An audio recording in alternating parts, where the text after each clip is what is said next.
We love to tell people, white people, I should be judged individually, not as a group. And I believe that. And when y'all were talking to Ali, let me tell you one thing. Y'all speak as a group and then get mad that people treat you as a group. When you use phrases like black girl magic because one black girl did something, then they believe you all think the same. Black girls rock. So that means y'all are a monolith. We don't do that. That white boy invited to the picnic. Who the hell are you? I've never been in a picnic with you. Who gave you the card to be able to let the white boy in? How do we eat the same thing at the picnic? I know plenty of Negroes that like mayonnaise. I'm one of them. Whitey likes mayonnaise. But then as soon as Whitey says, nigga likes chicken, what? Nigga likes watermelon. You could be eating a watermelon saying, who don't like watermelon? Especially with some salt. But you take it as an insult. But when we tell white people that they like quiche, they don't go around saying, because they know they're individuals. So you can say Whitey listen to Taylor Swift, but there's plenty of whites that don't listen to Taylor Swift and they don't care. You can say that Whitey don't have no ass, and there's plenty of white girls with fat asses. If you've ever been to Texas, Oklahoma, Louisiana, them white girls got huge ass and they don't sit around arguing. You don't see white girls arguing silly shit because you said it's a white thing and they know they don't do that. So we love to claim that we want to be individuals. And yet we say, like if somebody like me say something, that's why I was saying she should be allowed to say something, even if it's an overreach. Because she's an individual, and what you should do is teach that individual. And when I tell people, here's what I do. When I'm talking to someone, I don't talk to you. I talk through you. Because there's an audience of people who might think just like she does. There are plenty of people who think the majority of black men are out here doing this. You know the best way to show them that that's not true? Do the same thing that anybody else does when you want to prove somebody else is wrong. They say the majority of men in Atlanta are gay. It's a very small number. But I have to accept it when I'm out there dating. I show them better than I tell them. We have lost that. Black folks, especially with the advent of the internet, we are a talkative bunch. People who used to nobody would listen to them. I would say this, 78% of the Negroes with podcasts didn't have nobody listening to them before they had a podcast. They didn't have no friends. There was a bunch of people coming over to their house on Sunday, watching the game, talking to them. They wasn't the coolest nigga, because if they were, you know what they'd have on their show? The niggas they hung out with at their house. Somebody tell me. It'd be a whole bunch of yo niggas, not some niggas you met online. We'll leave it at that. So if we stop talking and we just start showing, because people used to tell me, you got a little dick. I said, I sure do. You can't fuck. Sure do. What? Uh-huh. And then one day some shit popped up on the internet. And this girl was doing her show and she said, that's Tommy's dick. See, I don't have to say shit to you, bitch. I'll show it to you. You got the floor. Hold on, Tommy. Tommy, we can't have you finish it on talking about your dick, bro. You gonna end the show on your dick? Yo, Tommy, you just undid. That's how all my nights end. That's how you undid 6 minutes of straight fire. This is a beef show. Let him in. Like what y'all be coming in? Come in and finish off. Don't nobody want you. He gave us a whole monologue. I enjoyed it. Straight fire. 6 minutes. And by the way. Oh, and the podcast men are ugly too. They didn't get no action. I'm be real with you though, Tommy. I'm one of those motherfuckers because I tell people all the time. They ask me, "Why did you start your podcast?" Because I had nobody to talk to, so I got online and talk shit. I'm being real. I got a whole lot of friends, but they ass won't come on the internet. That's the issue. There's nothing wrong with it. It's just the acknowledgement. See, that's where we've messed up a lot.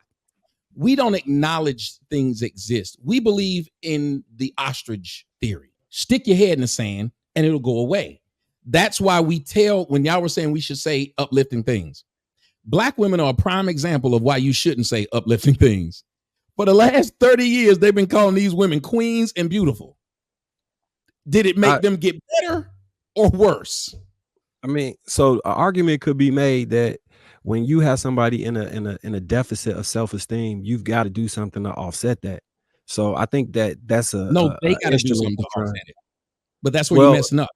See, I'm not messing up because are you acting like a Pookie and Ray Ray currently, or did you let me finish my thought? I'll let you go because I'm what's the key word in self-esteem? Tommy, you're turning into no. That's not acting. That's a debate. That's a conversation. You said something, and I'm asking you because you said something as a retort to what I said. What's the key word in self-esteem? Who you asking? Anybody, since he just said we got to help other people's self-esteem. What's the key word in self-esteem? Self. Sure is.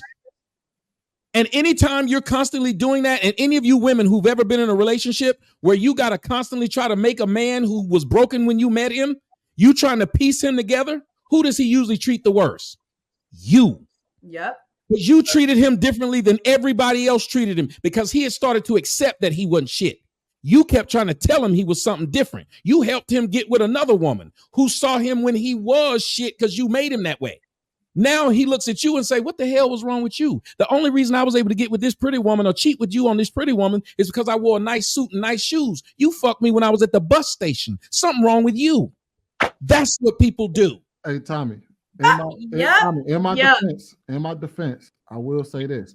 I'm not asking us to go around and sit and call all black men kings or they the rulers of the universe or they can't do no wrong. All I'm simply saying is, can we call black men, what they are as a majority? Majority of them are hardworking black men that go to work and do their job and come home. Just like I'm not sitting here saying that we need to call black women queens and stuff, because you're absolutely right. That is a problem when you over talk about it to the point where it becomes it's not true.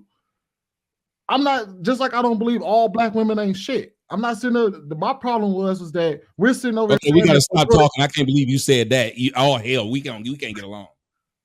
I'm fucking. Look. I know Marcus has something to say, and then after that, man, we gotta let Marcus. Marcus was. I jumped in on Marcus. I was just letting him know self-esteem, but he got to finish his point. I was just saying we can't give someone self-esteem. They have to get it themselves. I would actually agree with that. You're responsible for regulating and maintaining your self-esteem, but I think it's external things that help validate the internal result of what your self-esteem ultimately looks like. Case in point would be my competency creates my confidence, which allows me to move through the world. But it had to be from me internally doing something externally that in return cyclical rewarded me internally. So that's. But in order to do that, the power of thought, right? I was just reading the Napoleon Hill book, and they were talking about what was it? Well, I'm gonna paraphrase, right? It's simply the man who believes he can, and the man who believes he can't. And that's renowned across most things, right? The power of what you can do is based off of how you view or your perception of what's capable. And if we bolster people's self-esteem, it's for the hope that they will find themselves more capable to do other things. Now, can that backfire if someone overdoses on it? Absolutely. I'm not saying that, you drink too much water, you can die, right? There's extreme cases, but you still have to feed certain things. So that was my statement. That was the statement. And I feed you the truth. I feed you the truth. And if we started accepting the truth, let me tell you when society was better in America. When ditch diggers knew they were ditch diggers and they actually went to go dig a ditch and they wanted to be the best ones. Now we telling everybody they can be everything, to the point of where boys saying I can be a girl because, well, that would be the easier route. And we're telling people that I'm a boss and every woman's a boss bitch and a 5-star bitch and this chick is shit. I got the best shape. Yeah, you shape like a zero, like you round. You just need to get in the gym, but we don't tell them that. And now everybody can be the pretty girl. Watch every girl's Instagram. She's the pretty girl. You can't tell her she ain't the finest one. And anybody that says anything different, them hoes hating. Well, you've now got a whole bunch of people that can't be told shit. And when you got a society full of people, islands, because that's what they are. The world revolves around them now. They live on their own. You can't work together. That's why people who have podcasts typically won't talk to other people who have them because they don't want to be challenged, because they only want people in the comment section who kiss their ass and say, I agree with you. We've gotten so bad that we don't even want to be around people who disagree with us when we used to seek that out, because that's what a man used to be intelligent. Like what the brother said right there, I like Sweeney, he all right, but I also like the Bible. And it bothers me when people misquote it. That's why a lot of people believe that the Bible says, hell hath no fury like a woman scorned, or that money is the root of all evil, when it doesn't say that. I like what you said about the women. When a man find a good thing, he find a wife. No, when a man finds a wife, he finds a good thing. That's the quote. So when you get a wife, you're supposed to know your way around a wife. And how do you know your way around a wife? You got to know your way around God, and God lets you know your way around yourself. And you won't have to find that wife. That wife will join with you. She will connect with you.